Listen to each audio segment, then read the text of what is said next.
yang terhormat dan yang saya muliakan kepada Ketua Majelis Ta'lim, siapa namanya, maaf, Majelis Ta'lim Khairul Nisa dipimpin oleh Bunda Suratima. Ya, ibu itu tadi disebut.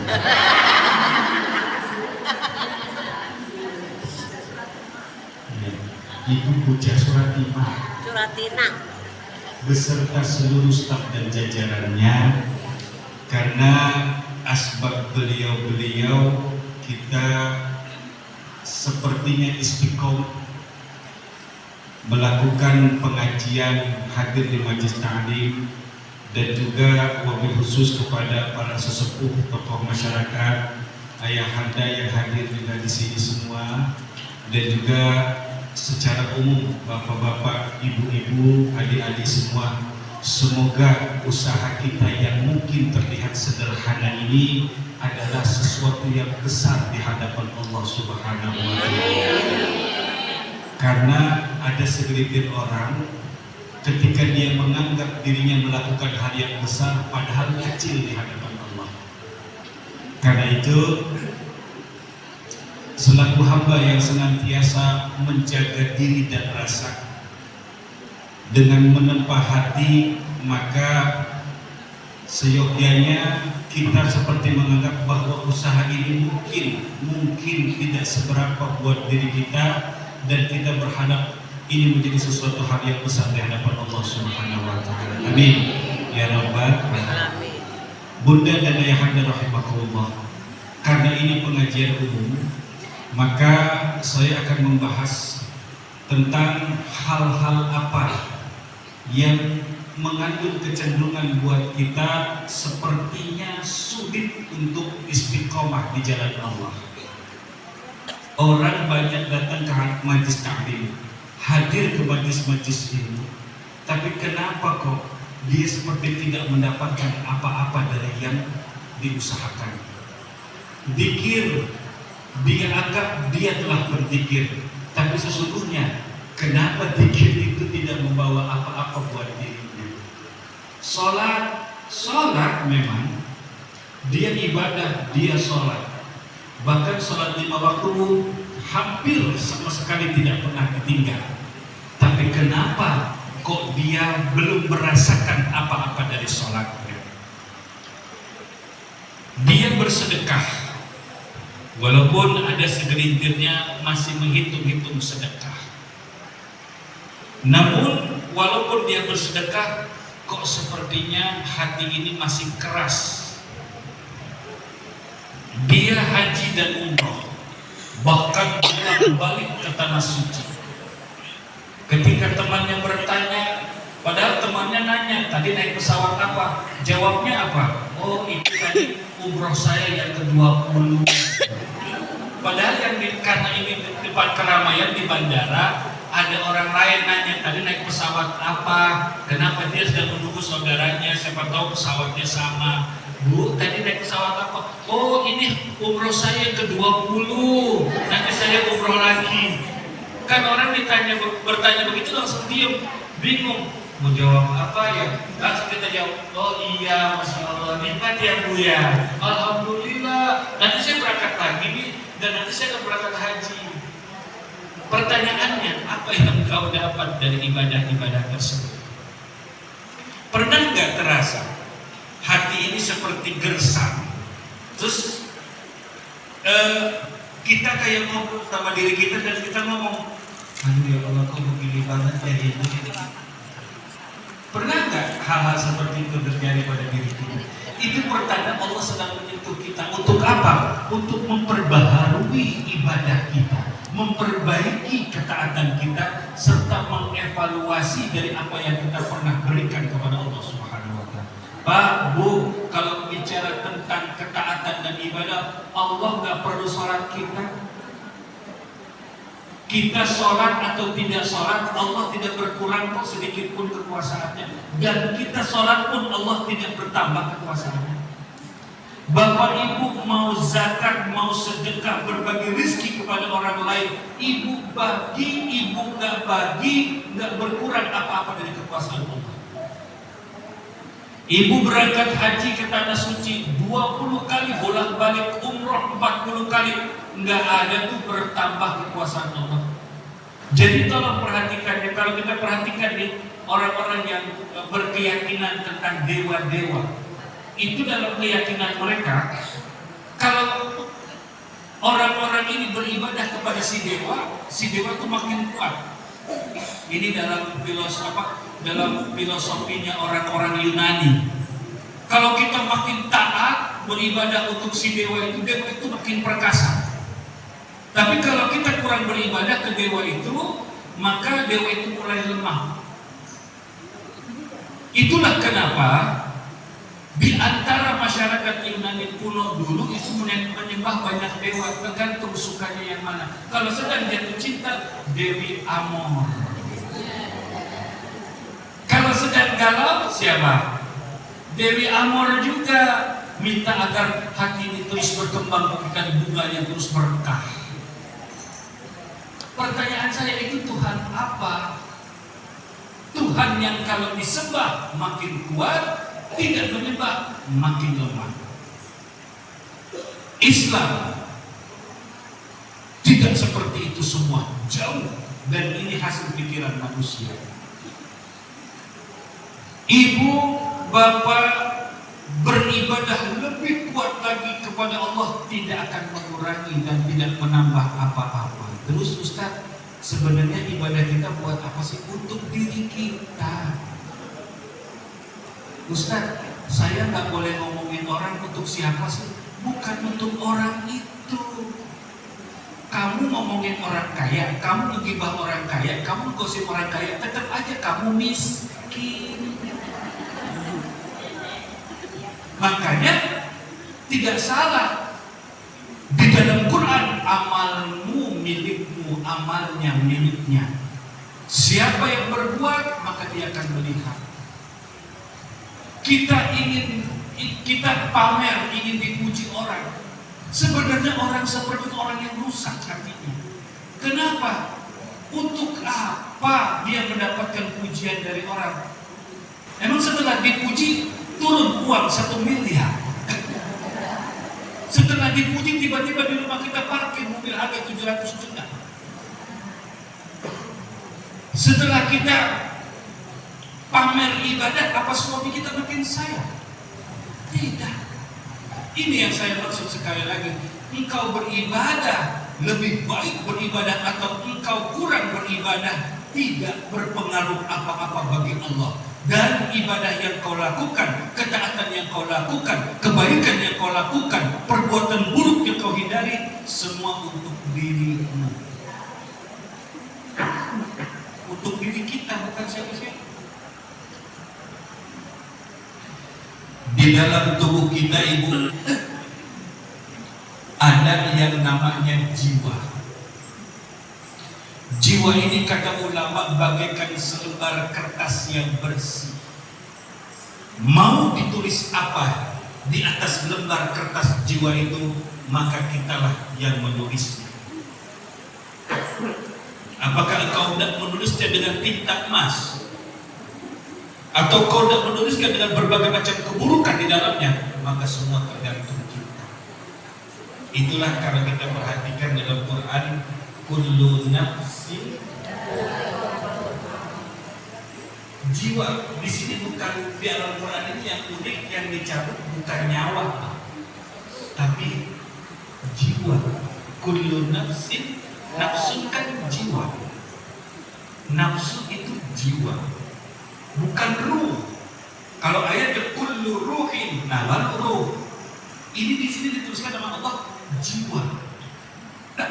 Kemudian ketika meninggal dunia, sakaratul maut, yang dipanggil Allah untuk kembali bukan ruh, tapi juga jiwa. Ya ayyatuhan nafsul mutmainnah, irji'i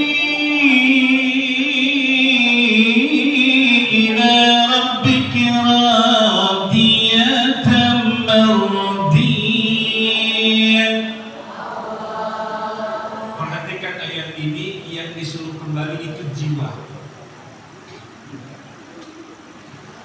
Kemudian kembali kepada Allah, berjumpa dengan Allah itu jiwa. Orang yang suka marah-marah, maka dia sebenarnya orang yang sakit. Orang yang kalau ada orang lain, pribadi yang kalau ada orang lain seperti yang melebihi dirinya, maka dia sakit. Sampai yang paling parah, orang yang kehilangan jiwa sebelum meninggal dunia. Siapa? Yang kecewa, hatinya disakiti, saking sakit, nggak lama dia ngomong sendiri depan kaca, nggak lama jalan keluar rumah nggak pakai celana. Itu orang apa? Sakit jiwa, bukan lagi gangguan jiwa. Kalau gangguan jiwa bisa diterapi, tapi kalau itu sakit jiwa, apalagi rusak jiwanya, maka Allah tidak berharap apa-apa lagi kepada dirimu. Itu yang disebut orang gila. Ya Bu ya, Bu, Bu, jangan gampang sakit jiwa. Dari mana bermulanya sakit jiwa? Karena sakit hati. Kok bisa hati melukai jiwa? Ketika merasa hati ini telah penuh dengan rasa sakit, maka dia luber, dia menyakiti jiwa. Jadi tempat yang pengumpulan masalah itu di hati, bukan di jiwa dulu, hati. Begitu sudah sedemikian berat, maka dia keluar dari hati menjadi penyakit dan dia melukai jiwa. Maka disebut sakit. Bukan kalau sakit hati mungkin cuma bisa cemberut, nggak senang melihat orang, tapi ini sudah sakit jiwa.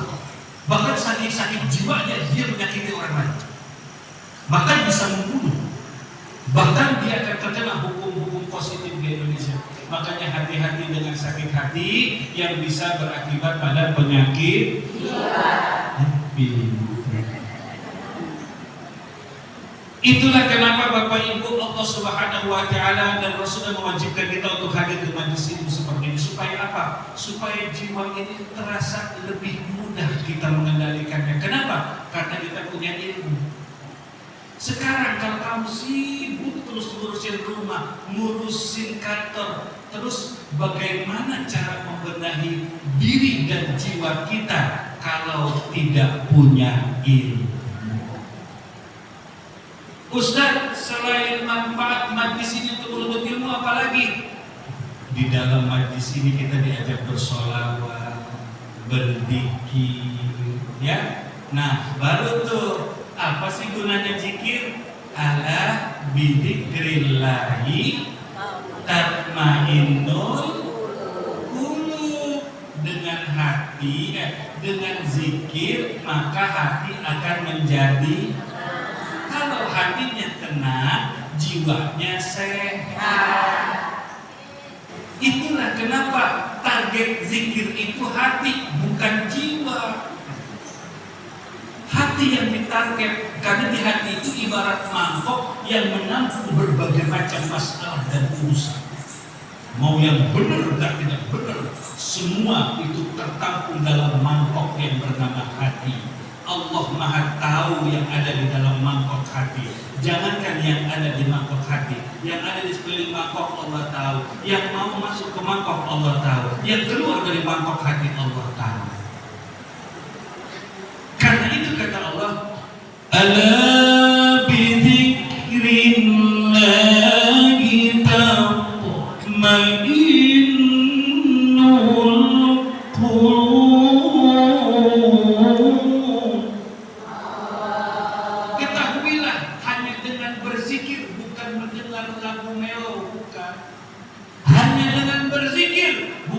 Mendengar puisi-puisi, bukan.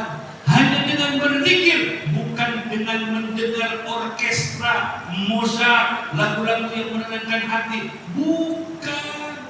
Orang yang dengar lagu Mozart banyak kok yang sakit jiwa.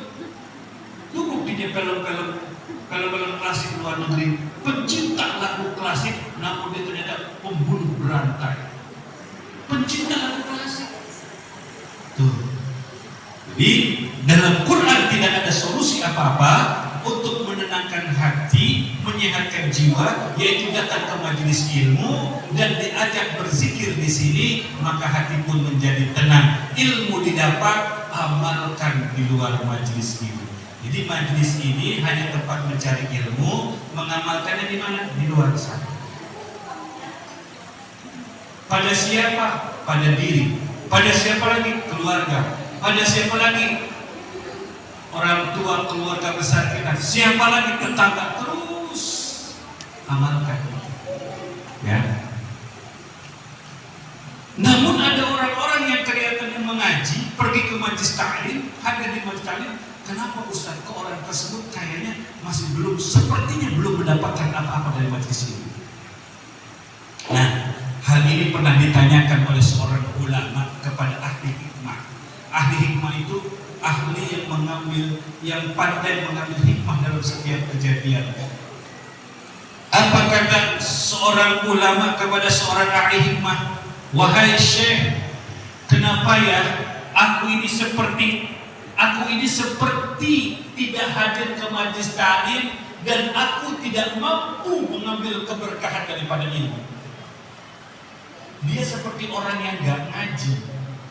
Kalaupun dianggap ngaji, kayaknya gak ngaji. Karena itu seperti ada istilah masuk kuping kanan, keluar kiri. Atau di majelis taklim bengong. Juga ngeliatin lampu. Atau sibuk main HP. Chatting, kalau chatting jangan di majelis taklim, di luar situ aja. Gitu ya. Takutnya ada malaikat lewat disentil. Ya, kecuali dicatat sama dia nyatet pengajian bagus. Nah, ketika ulama ditanya, kenapa kami ini seperti orang tidak ngaji dan kami sepertinya sulit mendapat keberkahan dari ini? Banyak orang ngaji sepertinya nggak ngaji, padahal jadwalnya seminggu 8 hari, selagamnya 14. Majlis taklim ini, majlis taklim ono, majlis taklim ini, sampai suami bingung. Nek, lu ngaji sering, lu ngaji rutin, pengajian seminggu 8 kali, seragam lu ada 14 nek. Tapi lu kenapa malaki mulut jahat banget nek? Itu bini sebelah sono, lu tajam amat sama laki nek. Abang cuma nanya kembalian, Anda gak habis belajar, langsung tuh mulut lu nek. Itu istri sebelah sana. Kalau sebelah sini,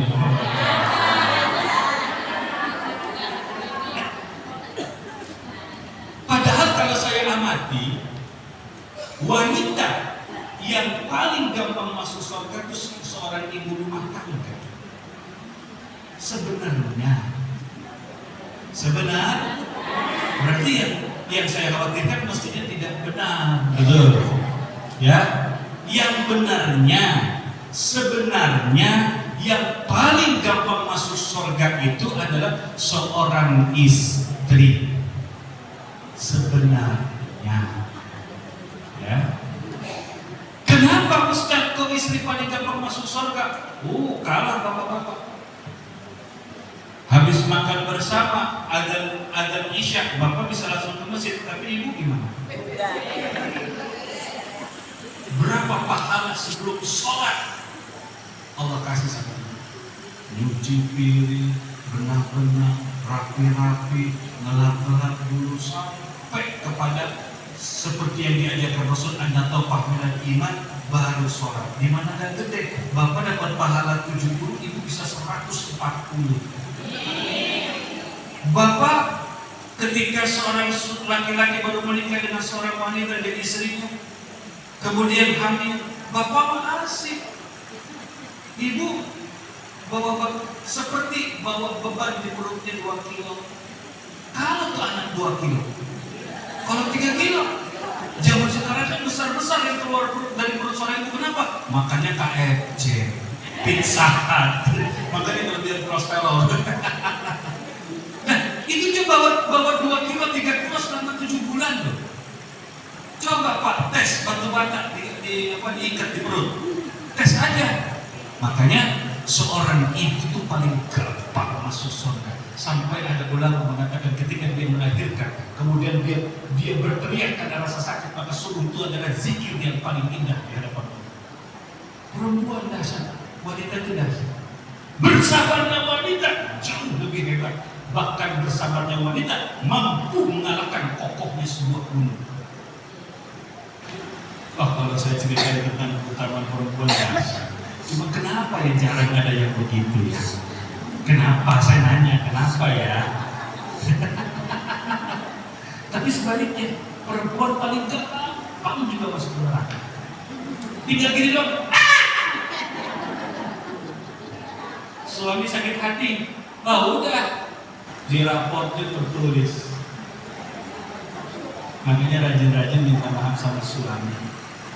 Karena surga Allah itu terletak pada suami.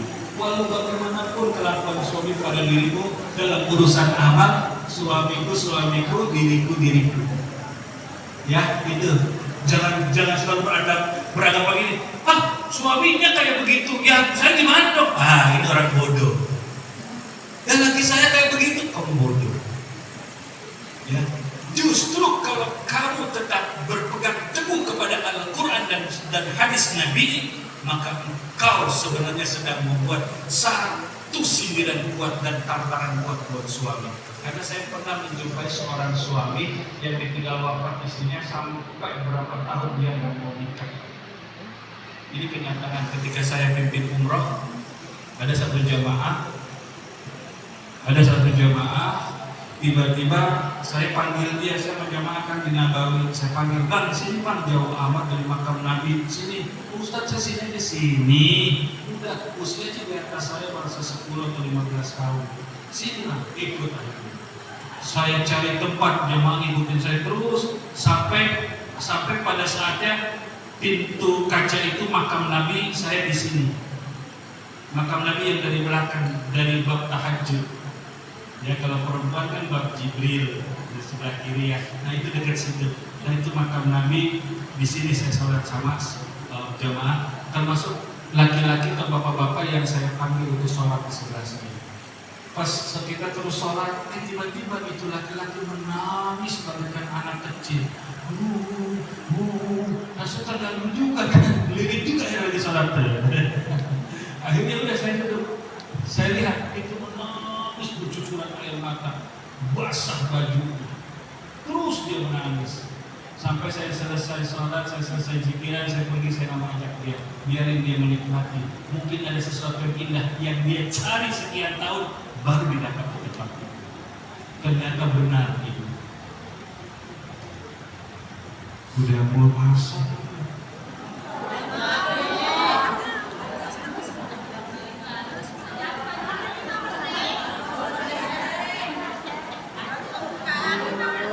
Asar kita kan sebelum jam 3 ya Bu ya? Iya.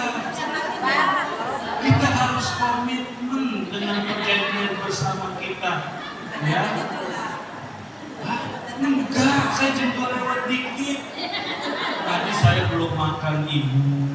Saya tadi sholat juga di pom bensin. Padahal masih pom bensin isi bensin, saya sholat di pom bensin. Itu pagi jam 8 saya udah ceramah di pengajian Umi Tatu, kan acara maulid hari ini. Itu penuh masjid 2 lantai. Udah saya dulu ceramah setengah jam lebih dikit. Lepas itu duduk nemani tamu-tamu, ustadz-ustadz kiai-kiai. Langsung saya tinggal. Saya berangkat ke Parung. Itulah perjuangan kita. Ya, jamaah mah nggak ngertinya, "Ini ustadz kemana sih? Dari jam sekarang bukan datang. Dasar, ustadz suka telat gitu." Itu jamaah sono.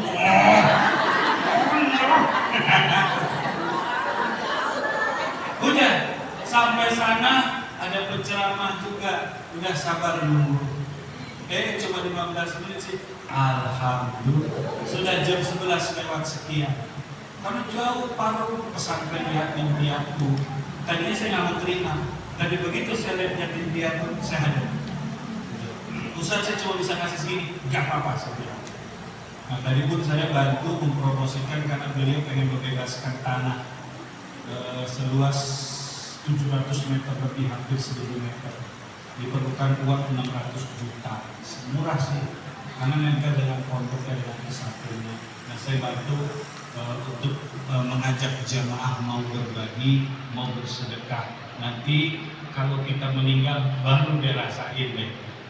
Tanah yang kita beli di atasnya orang membaca Quran baru nanti ngerasain. Tiba-tiba dibangun yang malaikat ngomong apa? Ini ada hadiah bacaan Quran. Ini ada hadiah nggak berhenti. Dari mana? Dari tanah yang kita sedekahkan yang di atasnya dibacakan Al-Quran. Sampai hadiah. Oh, sudah mau jam 3 ini. Kita ngebut aja ya. Jadi poin-poinnya aja langsung ya. Poin pertama yang membuat kita sulit mendapatkan berkah dari ilmu kita adalah apa? Kata ulama, qad an'amallahu 'alaikum rizqa falam tashkuru. Udah berapa banyak nikmat yang Allah berikan kepada kalian, yang Allah titipkan kepada kalian, tapi kenapa sampai detik ini kalian belum mampu bersyukur atas nikmat itu? Pengen selalu yang ada pada orang lain.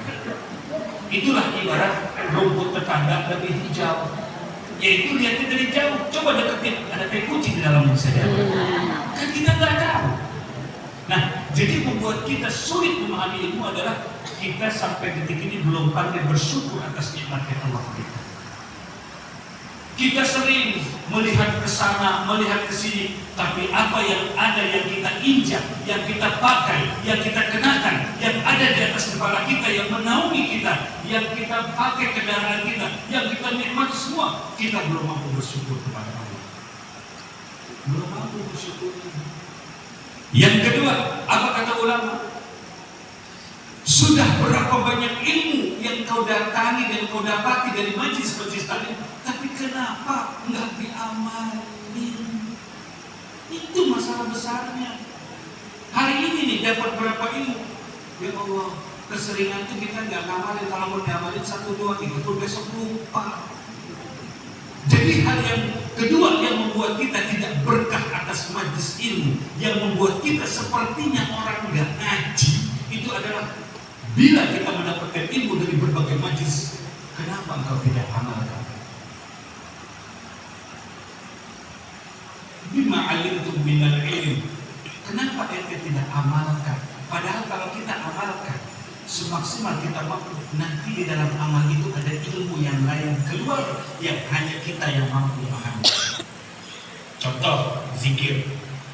Apa dia zikir bikin hati tenang? Nggak bakal ente bisa memahami tentang zikir itu melahirkan ketenangan sebelum ente coba berzikir. Nggak bakal ente tahu bahwa sambal itu pedas. Coba dia apa? Dia apa namanya?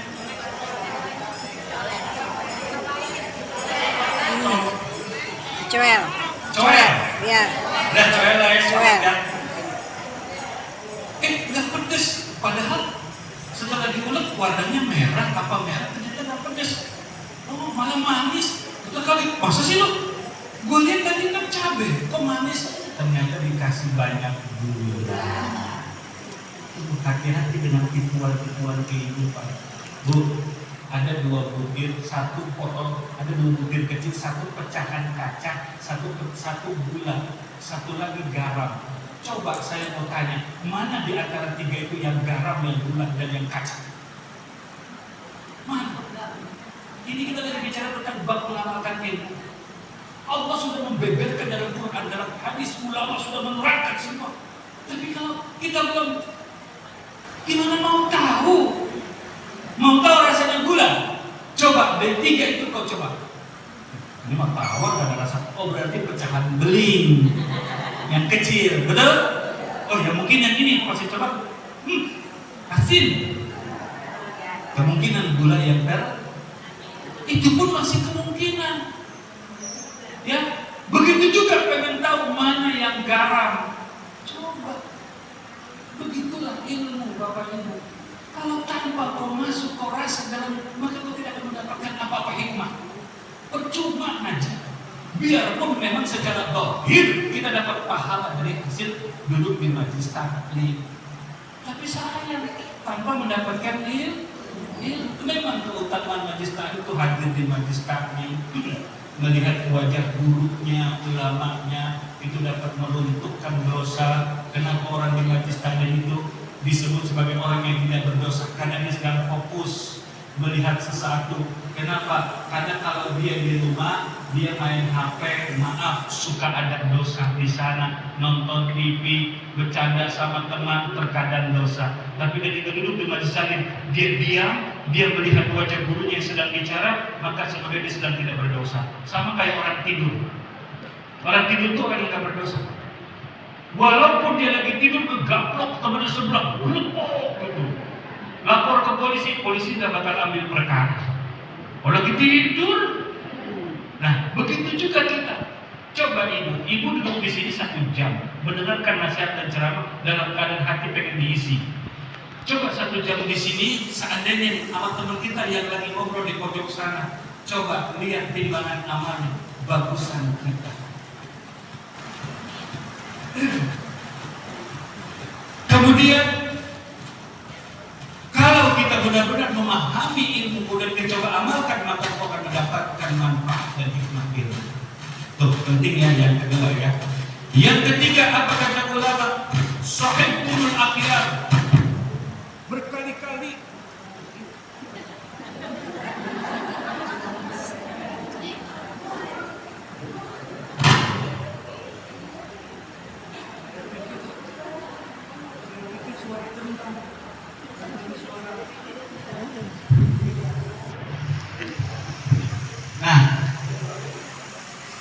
dari itulah kita mulailah mengajarkan, mengamalkan ilmu itu, walaupun sedikit amalkan. Allah tidak melihat, tidak semata-mata melihat banyak dan sedikitnya amal kita, tapi yang Allah lihat adalah hati kita. Oh, kamu kurang banyak sholat tahajudnya. Iya, kamu sehat. Tuh ibuku yang kau tuduh itu kakinya sakit. Jangan sombong. Ada orang nampaknya ibadah sebenarnya sedang durhaka kepada Allah. Dia merasa ibadahnya lebih banyak, taatnya lebih bagus, zikirnya, jumlahnya melebihi yang lain. Sungguh dia sedang berdosa kepada Allah. Tapi ada seorang hamba Allah yang ikhlas, di tengah keterbatasan dia beribadah, melampaui ibadah pada ahli zikir. Banyak. Nah, yang ketiga, tolong diperhatikan. Sahibtumul akhyar. Engkau seringkali kumpul bersama para ustadzah, orang-orang yang berilmu, para guru, para kiai. Tapi kenapa engkau tidak bisa mengambil contoh dari akhlak dan perilaku mereka? Kan beda kalau kita lihat ulama-ulama tertentu, kita lihat wajahnya aja yang mukanya menangis. Lihat wajahnya aja seperti itu. Itu hal yang ketiga.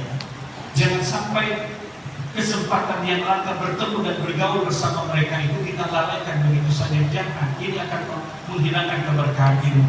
Dan yang keempat, kata ulama, kalau engkau berbuat dosa, segera istighfar, jangan ditunda. Dosa istighfar, berusaha semaksimal mungkin untuk menjaga. Kalau terjerumus lagi, istighfar. Dan yang terakhir, kata ulama, kalian sudah banyak menghadiri sakaratul maut. Kalian sudah sering memandikan jenazah, mengkafankan dan menguburkan. Tapi kenapa tidak mengambil pembelajaran bahwa suatu hari pasti engkau yang akan diperlakukan seperti itu. Alarm sudah bunyi. Ya, insya Allah mudah-mudahan apa yang kita dapatkan hari ini mendapatkan keberkahan dan rahmat dari Allah. Al-Fatihah.